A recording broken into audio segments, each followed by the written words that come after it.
Legal framework order LFO করে এটাকে কার্যকর করতে হবে এবং এই জুলাই সনদ এবং ঘোষণাপত্রের কার্যকারিতার ভিত্তিতেই সামনের নির্বাচন অনুষ্ঠিত হতে হবে। আমরা দীর্ঘ সময় ধরে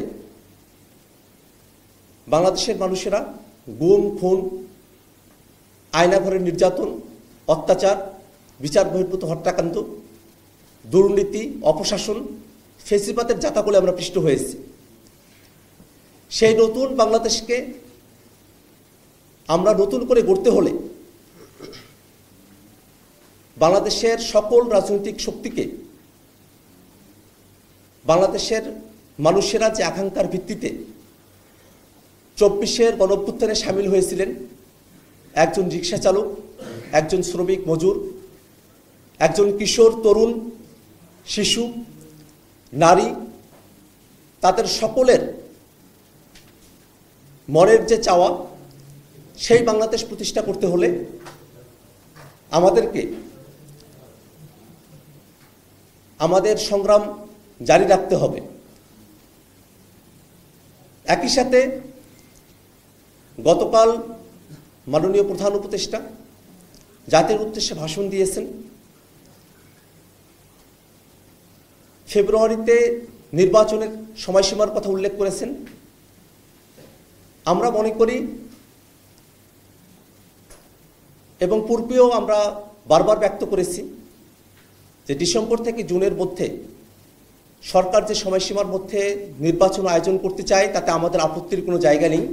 কালার এক্সপার্ট, জর্জ স্যাপ এবং মাইল্ড অন হ্যান্ডস টেকনোলজি সমৃদ্ধ অরিক্স ক্রিস্টাল ওয়াশ আপনার লন্ড্রি এক্সপার্ট। কিন্তু নির্বাচন আয়োজনের পূর্বে সরকারের অবশ্য পালনীয় কিছু কর্তব্যের জায়গা রয়েছে।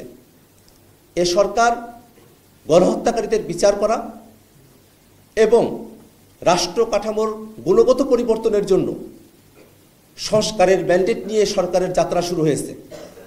অতএব নির্বাচনের পূর্বেই বিচারকে দৃশ্যমান করা এবং সংস্কারকে বাস্তবায়ন করা এ সরকারের অবশ্য কর্তব্য।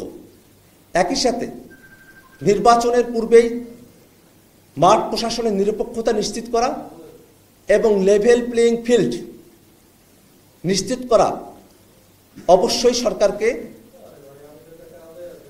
আমাদের কাছে প্রতিশ্রুতি ব্যক্ত করতে হবে এবং নির্বাচনের পূর্বেই সংস্কার, বিচারকে দৃশ্যমান করা, মাঠ প্রশাসনের নিরপেক্ষতা নিশ্চিত করা, লেভেল প্লেইং ফিল্ড নিশ্চিত করার নিশ্চয়তা আমাদেরকে দিতে হবে।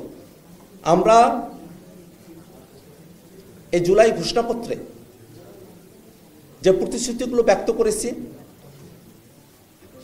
সেগুলো যেন বাংলাদেশে অবশ্যই বাস্তবায়িত হয়, সেই শপথ যেন বাংলাদেশের সকল রাজনৈতিক দল এবং বাংলাদেশের সকল মানুষের পক্ষ থেকে বারংবার বিবৃত হতে থাকে।